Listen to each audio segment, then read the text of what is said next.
శ్రీమాత్రే నమస్కారం. నేను పండిట్ సూర్య ప్రకాష్. ప్రియమైన కన్యా రాశి వారికి ఈరోజు 11 మే 2026 సోమవారం నాటి ఫలితాలు చెబుతున్నాను. ఈరోజు మీ జీవితంలో చాలా ముఖ్యమైన గ్రహ మార్పు జరుగుతోంది.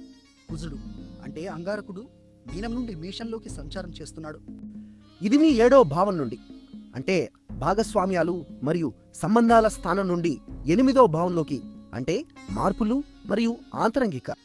ఇది ఏమి అర్థం? గత కొన్ని వారాలుగా మీ వ్యక్తిగత సంబంధాలలో ఉన్న ఒత్తిడి ఇప్పుడు తగ్గుతుంది. శని మరియు కుజుడు కలిసి మీ 7వ భావంలో ఉండటం వల్ల వచ్చిన ఘర్షణలు ఇకపై తగ్గుతాయి. కానీ జాగ్రత్త కూడా అవసరం. 8వ భావంలో కుజుడు ఆరోగ్యం విషయంలో కొంచెం అప్రమత్తంగా ఉండమంటున్నాడు. హఠాత్తు నిర్ణయాలు తీసుకోకండి, ముఖ్యంగా ఆర్థిక విషయాలను. ఈరోజు చంద్రుడు కుంభరాశిలో శతభిష నక్షత్రంలో ఉన్నాడు. మీ ఆరోగ్యం పట్ల శ్రద్ధ చూపడం ఈరోజు చాలా మంచిది. మీ అదృష్ట సంఖ్య 7 ఆకుపచ్చ రంగు ధరిస్తే మంచి ఫలితాలు వస్తాయి. నిన్న మా అంచనా మీకు సరిగ్గా ఉందా? కామెంట్లో చెప్పండి. వీడియో నచ్చితే లైక్ చేయండి, మీ వాళ్లకు షేర్ చేయండి, మా ఛానల్ను సబ్స్క్రైబ్ చేయండి. చివరగా ఈరోజు రాహువు ప్రభావం ఉన్నందున ఓం రాహవే నమః అనే మంత్రాన్ని 3 సార్లు జపించండి. మీకు రక్షణ లభిస్తుంది.